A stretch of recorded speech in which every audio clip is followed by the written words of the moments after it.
Hello everyone. आज का हमारा topic NPS national pension scheme.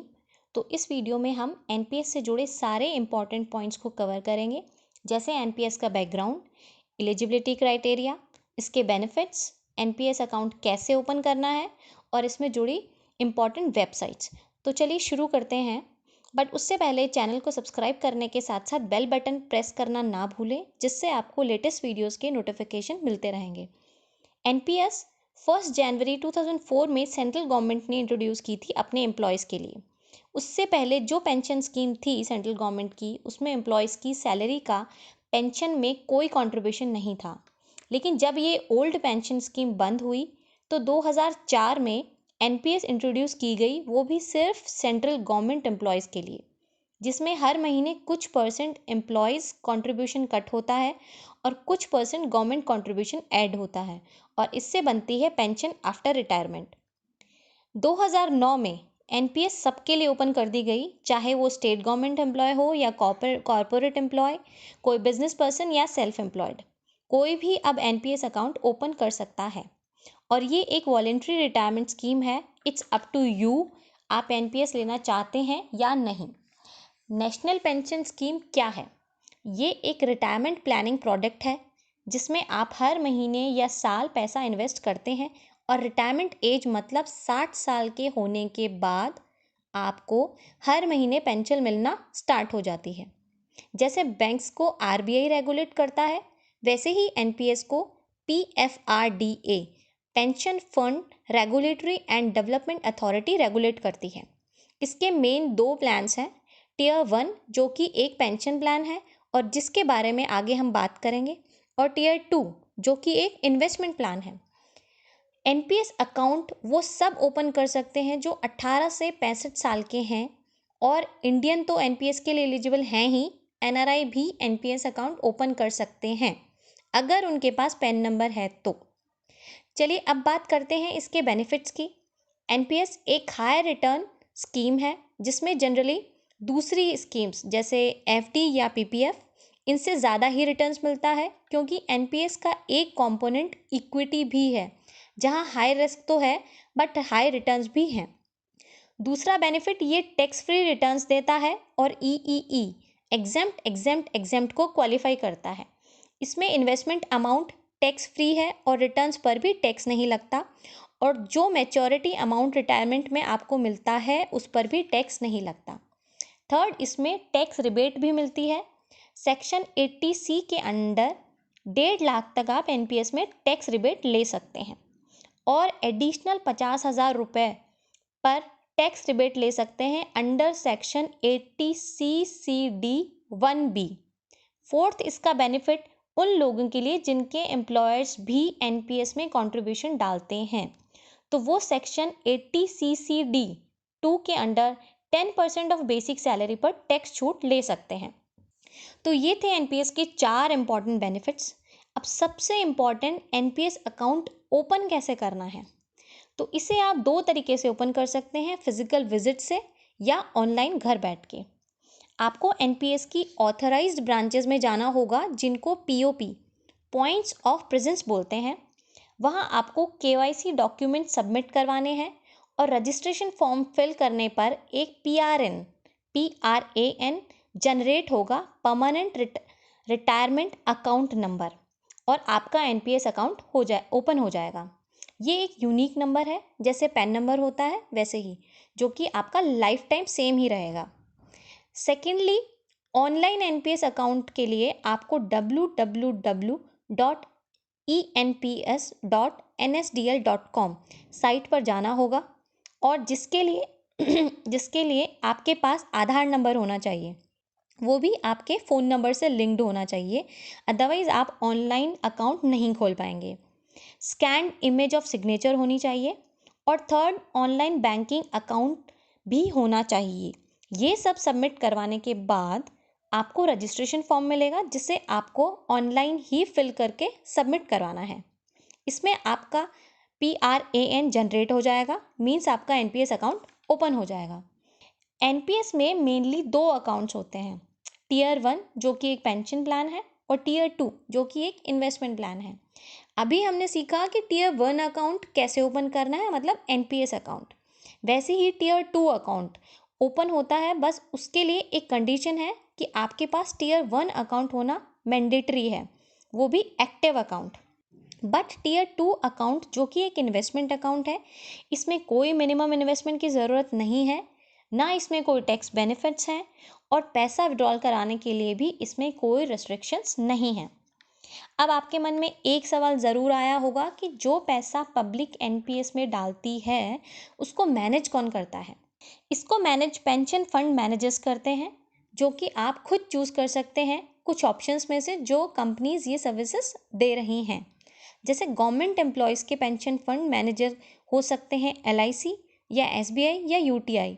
उसी तरह नॉन गवर्नमेंट सब्सक्राइबर्स भी अपना पेंशन फंड मैनेजर चूज़ कर सकते हैं इन ग्रुप्स में से, जैसे LIC, SBI, UTI, HDFC, ICICI, Kotak, Aditya Birla. Next question ये कि आपका एनपीएस का पैसा कहाँ कहाँ इन्वेस्ट होता है।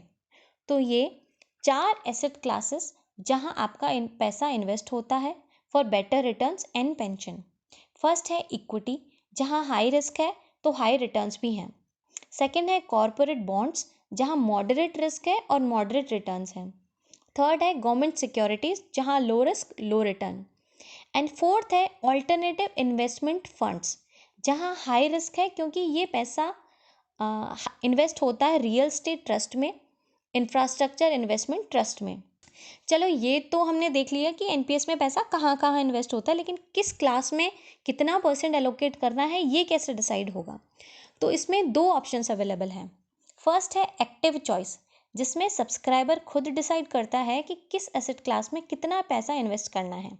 देखिए इसमें 2 कंडीशंस हैं।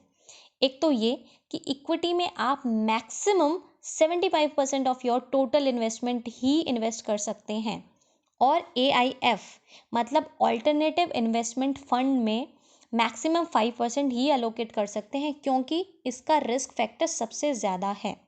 अगर आपको ये हेडेक नहीं लेनी है कि कितना पैसा कहाँ इन्वेस्ट करें, तो आप ऑटो चॉइस भी चूज़ कर सकते हैं, जहां आपकी एज के अकॉर्डिंग आपको पेंशन फंड मैनेजर सजेस्ट करेगा कि आपको फंड एलोकेट कैसा करना चाहिए। इसमें भी आपको 3 चॉइसेस अवेलेबल हैं, जिसमें से एक आप चूज़ कर सकते हैं। वो है aggressive life cycle fund, moderate life cycle fund, conservative life cycle fund. अगर आप 35 साल या उससे कम हैं तो आप aggressive life cycle fund choose कर सकते हैं, जहां 75% शेयर आपके इन्वेस्टमेंट का इक्विटी में इन्वेस्ट होता है, क्योंकि जितना कम एज होती है उतना ही रिस्क लेने की कैपेसिटी ज़्यादा होती है। जैसे जैसे एज बढ़ती है, रिस्क फैक्टर कम करने के लिए इक्विटी शेयर से पैसा दूसरे एसेट क्लासेस जैसे गवर्नमेंट सिक्योरिटीज़ और कॉरपोरेट बॉन्ड्स में ट्रांसफ़र कर दिया जाता है, जहां रिस्क है कम।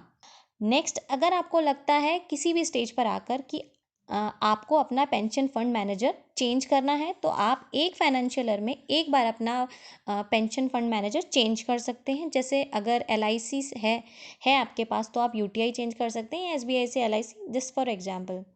आप साल में 2 बार अपनी एक्टिव या ऑटो चॉइस भी चेंज कर सकते हैं, और ऐसे ही एसेट एलोकेशन की प्रेफरेंस चेंज करने के भी आपके पास एक फाइनेंशियल ईयर में सिर्फ 2 चांसेस हैं।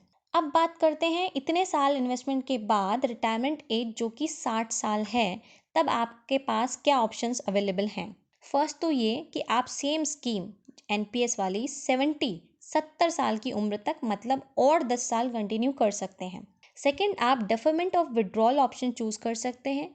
इसका मतलब आपको रिटायरमेंट एज आने के बाद इन्वेस्टमेंट करने की ज़रूरत नहीं है, मतलब 60 साल पर आने के बाद इन्वेस्टमेंट करने की ज़रूरत नहीं है उसके बाद। पर विदाउट इन्वेस्टमेंट भी 10 साल तक आप इंटरेस्ट कमा सकते हैं अपने अमाउंट पर, और वो आपके कॉर्पस अमाउंट मतलब टोटल अमाउंट जो आपको 70 साल होने पर लमसम अमाउंट मिलता है उसमें ऐड हो जाएगा। थर्ड ऑप्शन है एग्जिट फ्रॉम एनपीएस, मतलब आपका जो 100% कॉर्पस अमाउंट है उसमें से 60% लमसम आपको एक साथ मिल जाएगा, और बचा हुआ 40% की मंथली पेंशन आपको मिलती रहेगी। इसमें भी 4 ऑप्शंस अवेलेबल हैं, जो आप खुद चूज़ कर सकते हैं कि आपको कौन सा बेटर लगता है। प्लान 1, इसमें आपको मंथली पेंशन मिलेगी आफ्टर रिटायरमेंट। प्लान 2, इसमें मंथली पेंशन तो मिलेगी ही आपको, लेकिन in case of your death आपका जितना भी बचा हुआ पैसा है आपके नॉमिनी को मिल जाएगा। प्लान 3, इसमें मंथली पेंशन मिलेगी। अगर आपकी डेथ हो जाती है तो वो पेंशन आपके स्पाउस को ट्रांसफ़र हो जाएगी। प्लान 4, मंथली पेंशन आपको मिलेगी और अगर आपकी डेथ हो जाती है तो पेंशन आपके स्पाउस को ट्रांसफ़र हो जाएगी, और अगर स्पाउस की भी डेथ हो जाती है तो आपके नॉमिनी को बचा हुआ सारा पैसा मिल जाएगा। अब बात करते हैं इन केस अगर आपको पैसा प्री मैच्योर विड्रॉ करवाना है तो आप सिर्फ 2 कंडीशंस में ऐसा कर सकते हैं, या तो क्रिटिकल इलनेस हो या बच्चे की हायर एजुकेशन के लिए पैसे की ज़रूरत हो। उसके लिए भी 3 कंडीशंस हैं। फर्स्ट, आपका 3 इयर्स का इन्वेस्टमेंट पीरियड कंप्लीट हो चुका होना चाहिए, मतलब आपको एनपीएस अकाउंट खोले हुए और इन्वेस्टमेंट किए हुए 3 साल हो जाने चाहिए। उसके बाद ही आप पैसा अपना विड्रॉ कर सकते हैं। आप मैक्सिमम 3 बार रिटायरमेंट से पहले अपना पैसा विड्रॉ कर सकते हैं, सिर्फ 3 बार, और वो भी maximum 25% of your own contribution, not more than 25%। NPS account active रखने के लिए मिनिमम 500 रुपये पर फाइनेंशियल ईयर आपको उसमें जमा करवाने हैं। ऐसा नहीं होने पर अकाउंट इनएक्टिव हो जाएगा। और अगर आपको इसे रिवाइव करवाना है, रीएक्टिव करवाना है, तो इसमें इनएक्टिव ईयर्स का टोटल एरियर्स जमा कराना होगा। जैसे 3 साल आपका अकाउंट इनएक्टिव था तो टोटल 1500 रुपये एरियर जमा करवा के आप अपना अकाउंट फिर से एक्टिव करवा सकते हैं। ये तो थी एनपीएस से जुड़ी सभी जानकारियाँ। मैं आपके साथ कुछ इंपॉर्टेंट वेबसाइट भी शेयर करना चाहती हूँ जो आपके लिए बहुत हेल्पफुल रहेंगी। आप www.npstrust.org.in पर ऑनलाइन सर्विसेज ऑप्शंस में जाकर ऑनलाइन पैसे का ट्रांजैक्शन कर सकते हैं, पैसा जमा करवा सकते हैं। इसमें एनपीएस कैलकुलेटर भी अवेलेबल है जो आप अपने हिसाब से अमाउंट डालकर चेक कर सकते हैं कि आपको रिटायरमेंट के बाद कितनी पेंशन मिलेगी और कौन सा प्लान आपके लिए बेस्ट है। मोबाइल ऐप भी ऑनलाइन ट्रांजेक्शन्स के लिए अवेलेबल है। और नियरेस्ट पीओपी देखने के लिए आप www.npscra.nsdl.co.in पर जा सकते हैं, जहां जाके आप एनपीएस अकाउंट ओपन करवा सकते हैं। मींस पीओपी के बारे में जानकारी ले सकते हैं कि कौन सी आपकी नियरेस्ट पीओपी है जहां आप अपना जाके अकाउंट ओपन करवा सकते हैं। इन सभी के लिंक्स आपको डिस्क्रिप्शन बॉक्स में भी मिल जाएंगे। अगर आपको मेरी मेहनत अच्छी लगी तो please like and subscribe to my channel and please share this video with your friends and family. अगर आपको आपके कोई सजेशंस हैं या कोई क्वेरी है तो प्लीज़ कमेंट बिलो। तो चलिए मिलते हैं ऐसे ही नेक्स्ट इन्फॉर्मेटिव वीडियो के साथ। Till then, bye bye.